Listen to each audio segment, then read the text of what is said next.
श्री सांब शिवाय नमः। ओम श्री गणेशाय नमः। हे शिव भक्तों, आज हम लोग श्री शिव महापुराण में द्वितीय रुद्र संहिता के अंतर्गत प्रथम सृष्टि खंड का श्रवण करेंगे। अथ विंशोऽध्याय। भगवान शिव का कैलाश पर्वत पर गमन तथा सृष्टि खंड का उपसंहार। ब्रह्मा जी बोले, हे नारद, हे मुने, कुबेर के तपोबल से भगवान शिव का जिस प्रकार पर्वत श्रेष्ठ कैलाश पर शुभागमन हुआ वह प्रसंग सुनिए। कुबेर को वर देने वाले विश्वेश्वर शिव जब उन्हें निधिपति होने का वर देकर अपने उत्तम स्थान को चले गए, तब उन्होंने मन ही मन इस प्रकार विचार किया, ब्रह्मा जी के ललाट से जिनका प्रादुर्भाव हुआ है तथा जो प्रलय का कार्य संभालते हैं, वे रुद्र मेरे पूर्ण स्वरूप हैं। अतः उन्हीं के रूप में मैं गुह्यकों के निवास स्थान कैलाश पर्वत पर जाऊंगा। रुद्र मेरे हृदय से ही प्रकट हुए हैं। वे पूर्णावतार, निष्कल, निरंजन ब्रह्म हैं और मुझसे अभिन्न हैं। हरि, ब्रह्मा आदि देव उनकी सेवा किया करते हैं। उन्हीं के रूप में मैं कुबेर का मित्र बनकर उसी पर्वत पर विलासपूर्वक रहूंगा और महान तपस्या करूंगा। शिव की इस इच्छा का चिंतन करके उन रुद्रदेव ने कैलाश जाने के लिए उत्सुक हो उत्तम गति देने वाले नाद स्वरूप अपने डमरू को बजाया। उसकी उत्साहवर्धन ध्वनि तीनों लोकों में व्याप्त हो गई। उसका विचित्र एवं गंभीर शब्द आह्वान की गति से युक्त था, अर्थात सुनने वालों को अपने पास आने के लिए प्रेरणा दे रहा था। उस ध्वनि को सुनकर ब्रह्मा, विष्णु आदि सभी देवता, ऋषि, मूर्तिमान, आगम, निगम तथा सिद्ध वहाँ आ पहुँचे। देवता और असुर सब लोग बड़े उत्साह में भरकर वहाँ आए। भगवान शिव के समस्त पार्षद जहाँ कहीं भी थे वहाँ से उस स्थान पर पहुँचे। सर्वलोक वंदित महाभाग समस्त गणपाल भी उस स्थान जाने के लिए उद्यत हो गए। उनकी मैं संख्या बता रहा हूँ, सावधान होकर सुनिए। शंकर नामक गणेश्वर 1 करोड़ गणों के साथ, केकराक्ष 10 करोड़ और विकृत 8 करोड़ गणों के साथ जाने के लिए एकत्रित हुआ। विशाख 64 करोड़ गणों के साथ, परियात्रक 9 करोड़ गणों के साथ, सर्वांतक 6 करोड़ गणों के साथ और श्रीमान दुदुम्ब 8 करोड़ गणों के साथ वहाँ चलने के लिए तैयार हो गया। घनश्रेष्ठ जालंक 12 करोड़ गणों के साथ, समद 7 करोड़ गणों के साथ और श्रीमान विकृतानंद भी उतने गणों के साथ जाने के लिए तैयार हुए। कपाली 5 करोड़ गणों के साथ, मंगलकारी संदार अपने 6 करोड़ गणों के साथ और कंडुक तथा कुंडक नाम के गणेश्वर भी 1-1 करोड़ गणों के साथ गए। विष्टम्भ और चंद्रतापन नामक गणाध्यक्ष भी अपने अपने 8-8 करोड़ गणों के साथ कैलाश चलने के लिए वहाँ पर आ गए। 1000 करोड़ गणों से घिरा हुआ महाकेश नामक गणपति भी वहाँ पहुँचा। कुंडी 12 करोड़ गणों के साथ और वाह श्रीमान पर्वतक, काल, कालक एवं महाकाल नाम के गणेश्वर 100 करोड़ गणों के साथ वहाँ पहुँचे। अग्निक 100 करोड़, अभिमुख 1 करोड़, आदित्य मूर्धा तथा धनावह भी 1-1 करोड़ गणों के साथ वहाँ आए। सन्नाह तथा कुमुद 100 करोड़ गणों के साथ और अमोघ, कोकिल एवं सुमंत्रक 1-1 करोड़ गणों के साथ आ गए। काकपाद नाम का एक दूसरा गण 60 करोड़ और संतानक नाम का गणेश्वर भी 60 करोड़ गणों के साथ लेकर चलने के लिए वहाँ आया। महाबल, मधुपिंग तथा पिंगल नामक गणेश्वर 9 करोड़ गणों के सहित वहाँ उपस्थित हुए। नील एवं पूर्ण भद्र नामक गणेश्वर भी 90 करोड़ गणों के साथ वहाँ आए। महाशक्तिशाली चतुर्भक्त नाम का गणेश्वर 7 करोड़ गणों से घिरा हुआ कैलाश जाने के लिए वहाँ पहुँचा। 120 करोड़ गणों के से आवृत होकर सर्वेश नामक गणेश्वर भी कैलाश चलने के लिए वहाँ आया। काष्टागूढ़, सुकेश तथा वृषभ नामक गणपति 64 करोड़, चैत्र और स्वामी नकुली स्वयं 7 करोड़ गणों के साथ कैलाश गमन के लिए आए। लोकांतक, दीप्तात्मा, दैत्यांतक, प्रभु, देव, भृंगी, श्रीमान, देवदेव प्रिय, ऋटि, अशनि, भानुक तथा सनातन नाम के गणपति 64 करोड़ गणों के साथ वहाँ उपस्थित हुए। नंदीश्वर नाम के महाबलवान गणाधीश 100 करोड़ गणों के साथ कैलाश चलने के लिए वहाँ पहुँचे। इन गणाधीपों के अतिरिक्त अन्य बहुत से असंख्य शक्तिशाली गणेश्वर वहाँ कैलाश चलने के लिए आए। वे सब 1000 भुजा वाले थे तथा जटा मुकुट धारण किए हुए थे। सभी गण चंद्रमा के आभूषण से शोभायमान थे।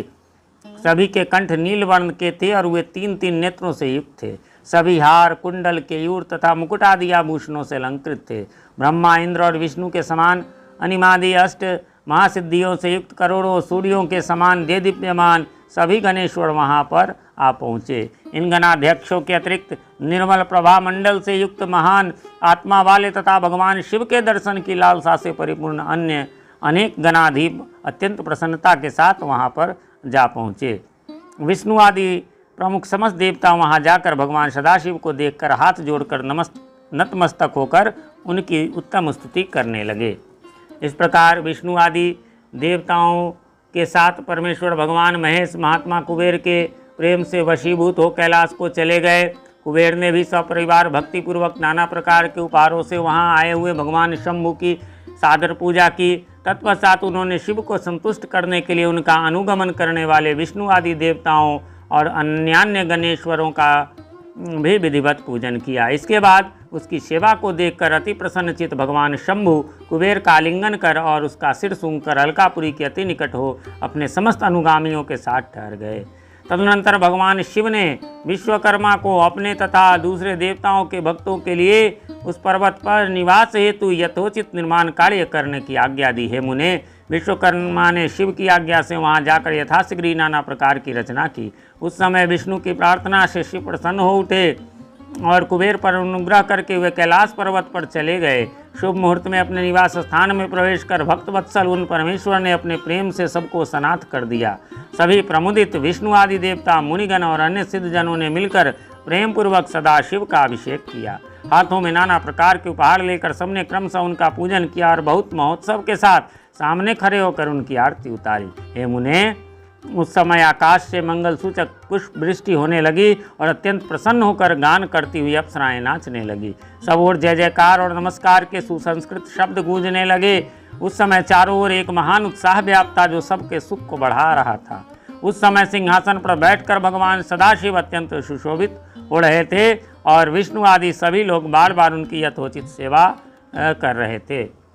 सभी देवताओं ने पृथक पृथक रूप में अर्थ भरी वाणी तथा अभिष्ट वस्तुओं से लोक मंगलकारी भगवान शंकर का स्तवन वंदन किया।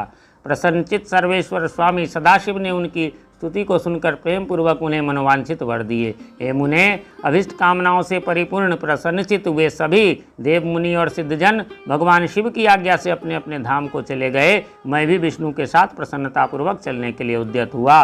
तब श्री विष्णु और मुझको आसन पर बैठाकर परमेश्वर शंभु बड़े प्रेम से बहुत समझा कर अनुग्रह करके कहने लगे। शिवजी बोले, हे हरे, हे विधे, हे तात, सदैव तीनों लोकों का सृजन और संरक्षण करने वाले हे सुरश्रेष्ठ, आप दोनों मुझे अत्यंत प्रिय हैं।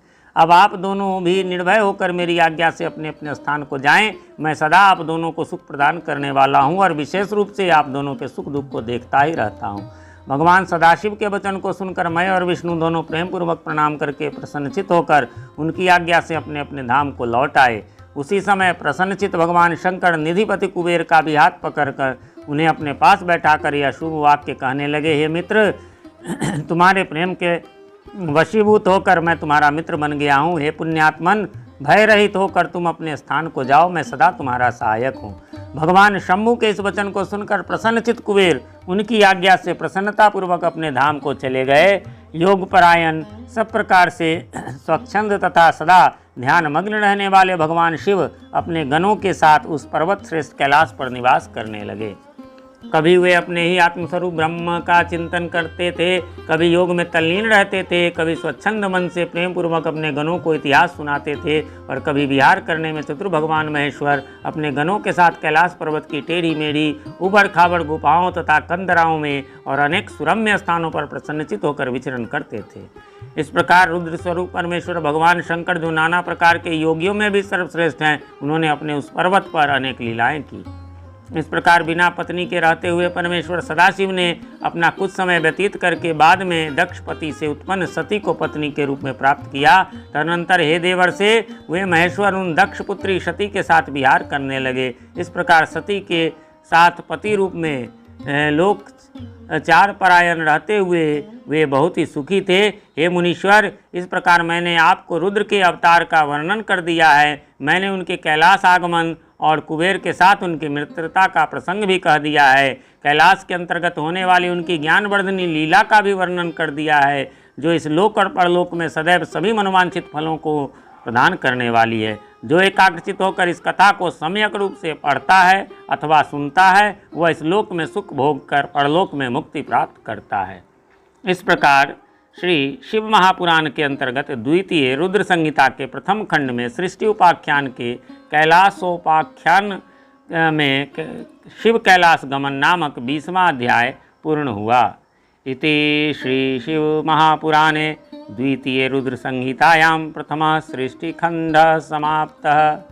धर्म प्रेमी सज्जनों, तो इस प्रकार से जो ये सृष्टि खंड था वो समाप्त हो गया। हम लोग अब इसी रुद्र संहिता का सती खंड आगे जानेंगे। जय शिव।